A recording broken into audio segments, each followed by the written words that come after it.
So remember when we were kids and they'd bring those film projectors into the classrooms and or make us all gather in the auditorium and set up a screen and projector and show us a movie to scare us straight.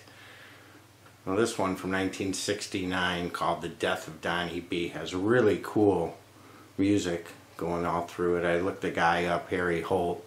Can't find much about him. I don't think he's the same guy that played out of Nashville. He sounds more like a jazz blues player.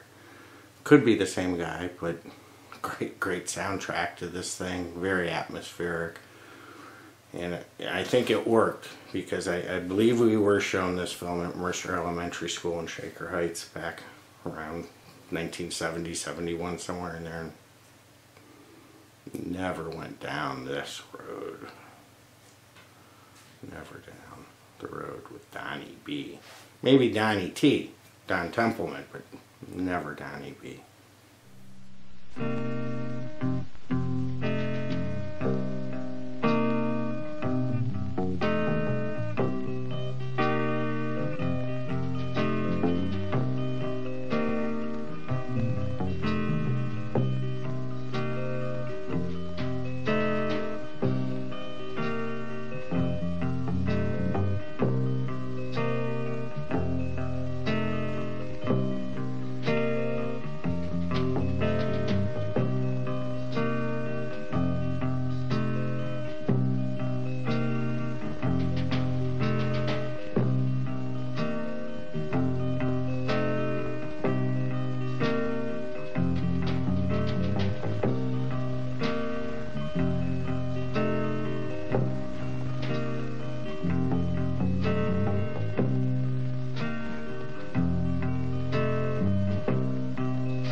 It's a day in the death of Donnie B.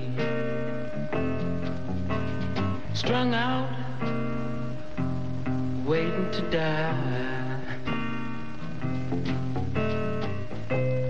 Nothing to laugh at, no one to cry. Just another dirty gray day in the death of Donnie B.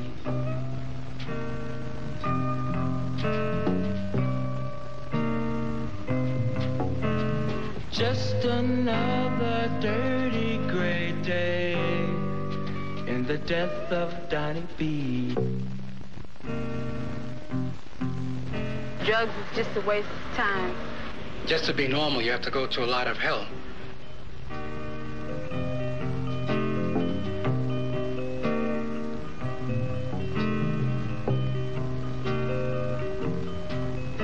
It's like suicide, jumping off a bridge.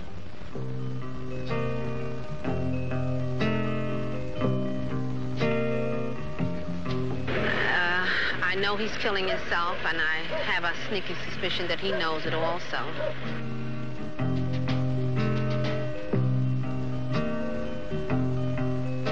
This is one of the places where you usually find a junkie.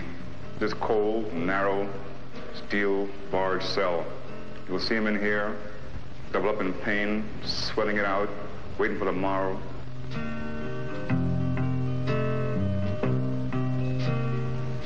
I really didn't know who I was, what I was or where I was going. He is socially dead, morally dead, and soon he will be physically dead. Drugs are a cop-out. It really doesn't help the matter any, makes it worse. You're a poor person. Here you have a very expensive habit. In fact, you're really living like a rich person, because here you're giving yourself something which is going to cost you quite a few dollars per day. And where's the money going to come from? No one's going to give you that much money a day. And as your habit grows, in other words, as you use more and more drugs, this is inevitable. It's going to happen that you need more and more money. And no one's going to give you that as a gift.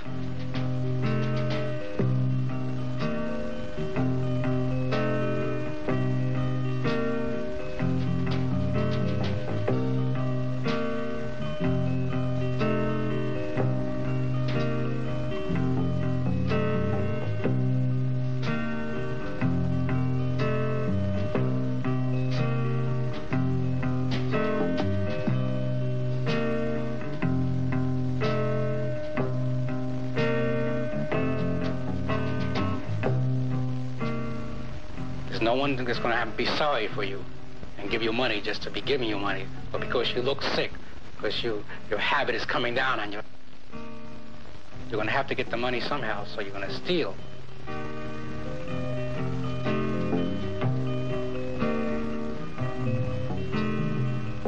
There's no future for him.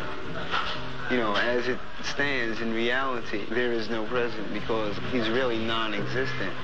His whole world consists of, let's say, of him.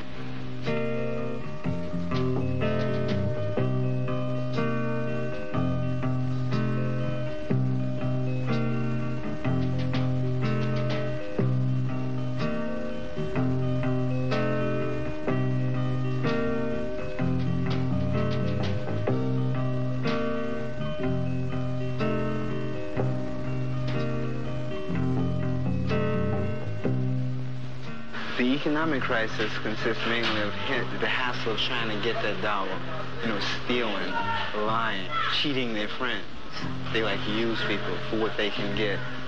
They might as well be dead. My husband has been around this problem quite some time, and when it hit our family, at first, it sounds so cruel for my husband to say, well, I guess I better go out and get some more insurance out on him, because since he doesn't give a damn about his own life, at least we can make some money from it. And I thought this was very cruel to have my husband say something like this. But then when you sit down and think about it realistically, this is exactly what he's doing. What has to happen, the addict has to, like, change his present view that he has of himself. If he doesn't, he will remain a walking corpse.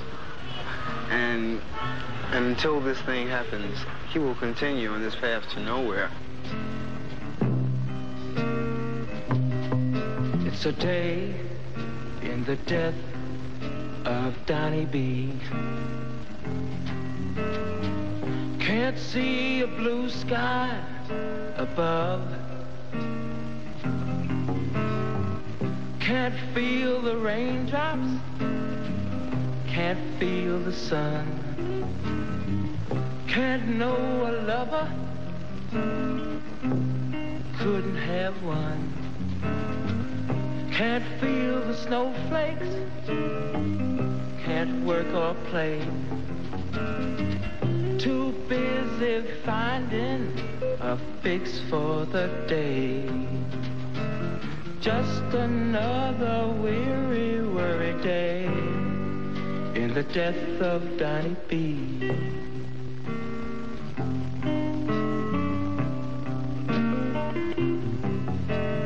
Just another weary, worried day in the death of Donnie B. When you come into court, you see these people standing before the law, you can realize, gee, I remember seeing that person walking around, the neighborhood, a few months ago. And they must have seen all the addicts, they must have seen the people hanging on the streets, people that were without clothes and shelter because they used drugs. But that didn't seem to impress their minds. They probably were saying to themselves, well, that will never happen to me. I'm starting to use drugs, but I know I won't be like that. I'm not that old, I'm young, and I can take care of it. I can control my habit and all this kind of thing, Most of the people we do arrest are the minor people, the street addicts, the 18, 19-year-old person with his own junk, use 4, 5, 6, 8, 10 bags a day. Arrest them for either possessing narcotics itself or for committing various crimes they need to do in order to get the money to supply their habit. And he spends anywhere from 6 months to 2, 3, 4 years in jail on each offense. It's kind of hard to see a young person almost near death because he stuck a needle in this person who's vital, who has a lot of life in him, who should be going to school and who should be playing, playing basketball or something, yet and has a body to be able to do these things.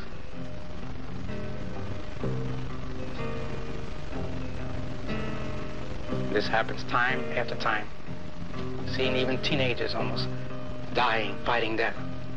Many people stand around in the crowd, and watching this person if they see this kind of thing, and there's not too much sympathy for it. This is a different kind of death. He's sleepy, his nose is running, he itches. He feels cold, he feels hot. He doesn't even know what the sun really looks like. He's literally living in a world of illusion. He's like a zombie.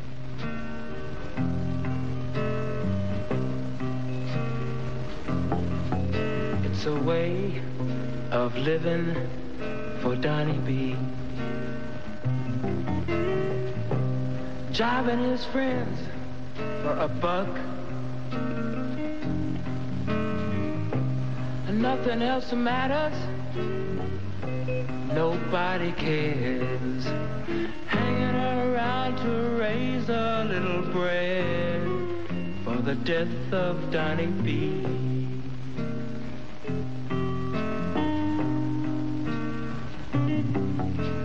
Hanging around to raise a little bread for the death of Donnie B. The great bulk of the junkies are still in the same place I left them at.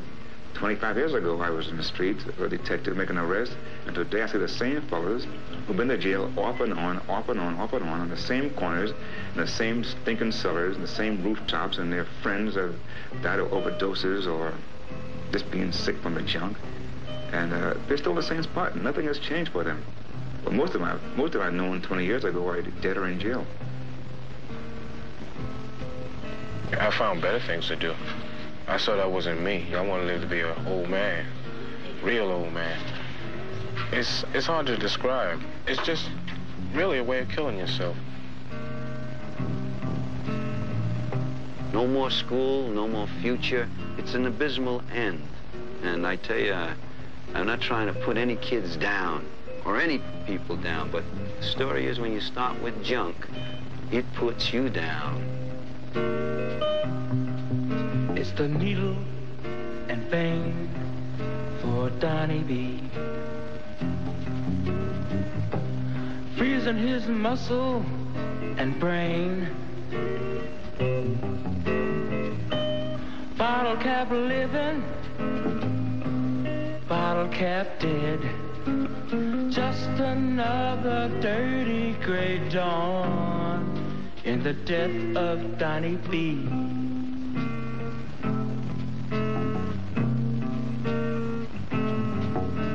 Just another dirty gray dawn in the death of Donnie B. So it's a pretty rough story. There's no easy way to tell a guy, don't take it because you get jaundice, because you get syphilis, because you die. No, he doesn't want to listen. This guy knows everything about dope. The only thing he doesn't know that when I see them in the autopsy room on a Monday morning, you see this fish-eyed look looking up at the ceiling. It's the end of the road. And then you got to call the old lady and his mother and tell her to pick up the brown paper bag up front and take all his clothes. That's the end of the road for her boy. And then she says, why? Why? Goodbye, Donnie. You're feeling no pain. Messing up your life with that needle and vein.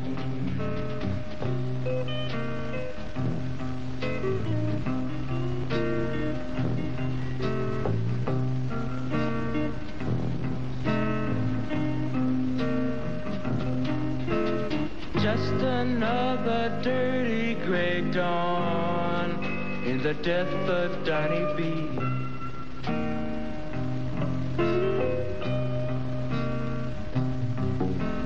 Just another dirty gray dawn in the death of Donnie B.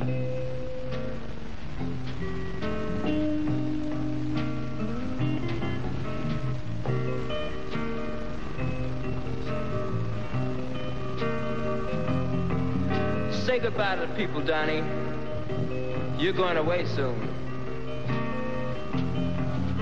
Goodbye, Donnie. Goodbye, Donnie.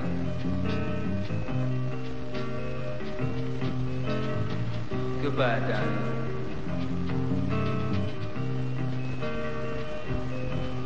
Goodbye, Donnie.